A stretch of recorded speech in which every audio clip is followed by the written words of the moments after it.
You just achieved something incredible. The promotion. The degree. The goal you've been chasing for years. And for about 3 seconds you feel good. Then your brain whispers, yeah, but it's not that impressive. Anyone could have done it. And look at everyone else who's doing even better. The pride evaporates. The accomplishment feels hollow. And you're already scanning for the next mountain to climb, hoping that one will finally make you feel worthy. But what if I told you that never good enough isn't a personality flaw, it's a survival mechanism. And it's quietly destroying your ability to experience joy, connection, and peace. Meet Jennifer. 31 years old. Successful lawyer. Beautiful apartment. Impressive resume. On paper, she's crushing life. But inside, she feels like a fraud who's moments away from being exposed. She works 80-hour weeks. Checks her emails at 2 a.m. Redoes presentations 7 times before meetings. Her therapist finally asked her, "What would happen if you stopped trying to be perfect?" Jennifer's face went pale. Her hands started shaking. "Then everyone would see the truth," she whispered. "That I'm not actually good at anything." This is the cage that millions of people are living in. And most of them have no idea when the bars were built. Because what nobody tells you about never good enough is this: it's not about achievement. It's about survival.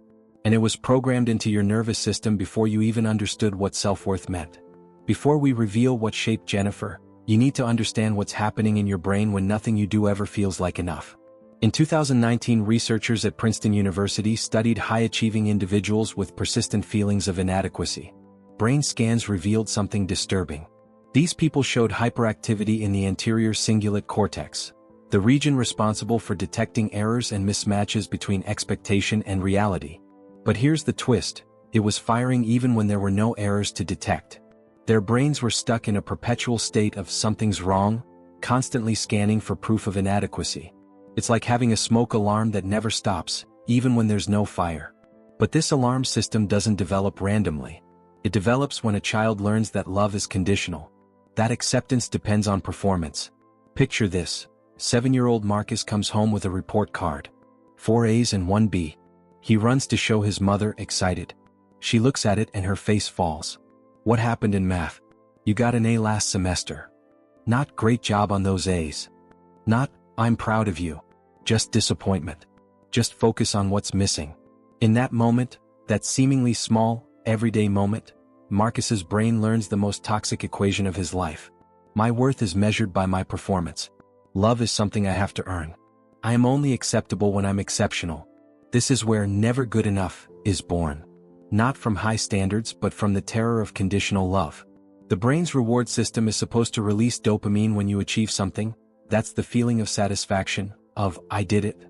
But when achievement is met with "what about this thing you didn't do perfectly?" the reward never comes. Instead, the brain learns, no achievement is ever complete. There's always a flaw, always something missing.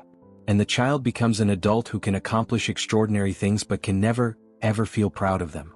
And here's where it gets dangerous. Because that 7-year-old doesn't just grow up achieving.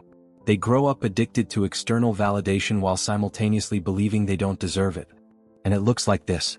Number 5. You accomplish something significant and immediately move the goalposts. Got the promotion? Now you need the next one. Finish the degree? Should have finished it faster. Your brain refuses to let you rest in achievement. Number 4. You're terrified of being average. The thought of being just okay at something feels like death. Because if you're not exceptional, you're worthless. There's no middle ground in your mind. Number 3. Compliments make you deeply uncomfortable.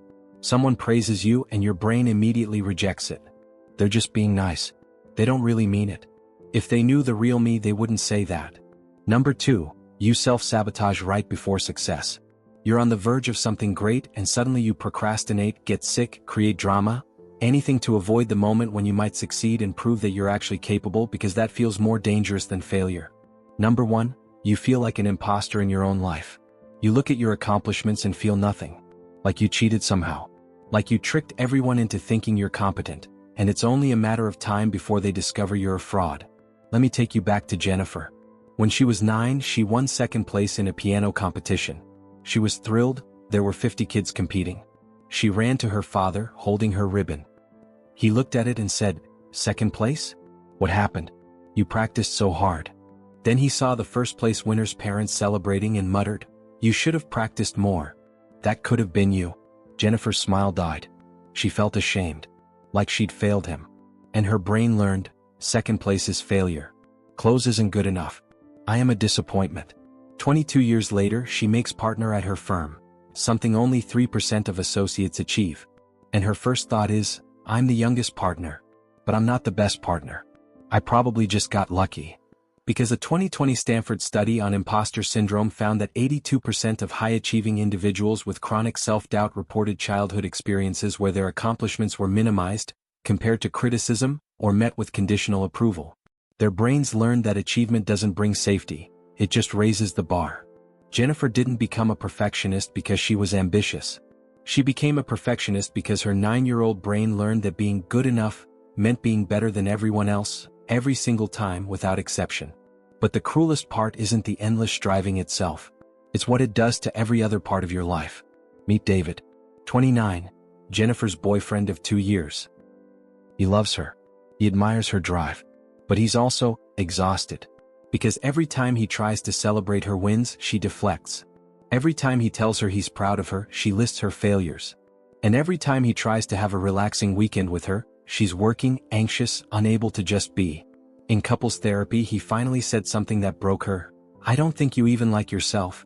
And I can't love you enough to make up for that. Jennifer was stunned. She thought her worth was the problem. But here's what she didn't understand. Never good enough isn't actually about performance. It's about belonging. A 2021 study on perfectionism in relationships found that people with conditional self-worth struggle with intimacy because they can't accept love that isn't earned through achievement.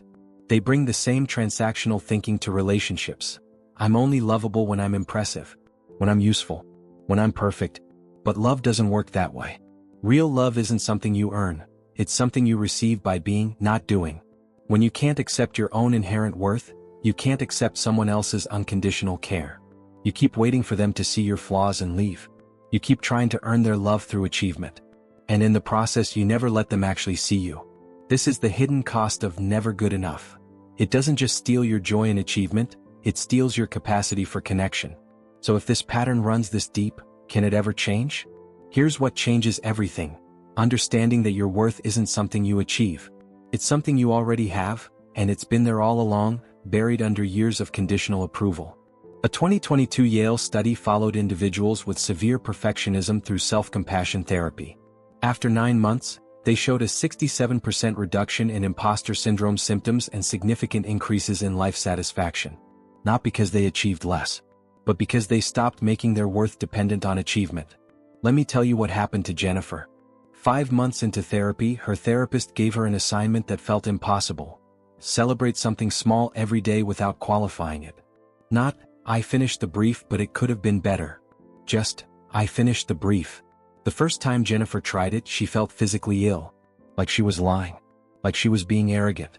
Her therapist explained, that discomfort you're feeling? That's not humility. That's the voice of whoever taught you that you weren't enough. And it's not your voice. The second practice, the evidence log. Every time Jennifer's brain said, you're not good enough, she had to write down actual evidence. I'm not a good lawyer. Evidence, she'd won 47 of her last 50 cases. Clients specifically requested her. Her firm made her partner. The thoughts felt true. But the data told a different story. This is the work, separating feelings from facts. Your brain will tell you stories. Your job is to fact-check them. The third technique, the good enough experiment. Jennifer had to intentionally do things at 80% instead of 100%. Send an email with one typo. Leave a presentation with an imperfect slide. Show up to dinner without makeup. And observe, does the world actually end? It felt like jumping off a cliff. Like exposing herself to danger. But slowly she gathered evidence. People still liked her emails. The presentation still went well.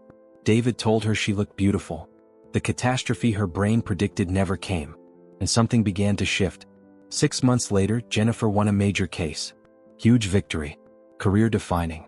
Her first instinct was to think, but I almost lost on that one technicality. I should have prepared better. Then she caught herself. She took a breath and said out loud, alone in her office, I won. I worked hard and I won. And that's enough. Her eyes filled with tears. Because it was the first time in her adult life she'd let herself feel proud without immediately negating it. So here's how to know if you're trapped in never good enough. Ask yourself, do you accomplish things but never feel satisfied? Do you constantly compare yourself to others and always come up short? Do you feel like you're one mistake away from being exposed as incompetent? Do you work harder than everyone around you but still feel behind? Can you name the last time you felt genuinely proud of yourself without immediately thinking of what you should have done better? If you said yes to any of these, listen carefully. You're not failing at life. You're succeeding at the wrong game. The game of earning worth, of proving value, of achieving your way into being acceptable. And here's the truth that will set you free. You were born enough. Not because of what you can do, not because of what you might achieve, but because you're a human being and human beings have inherent worth. The child who got second place?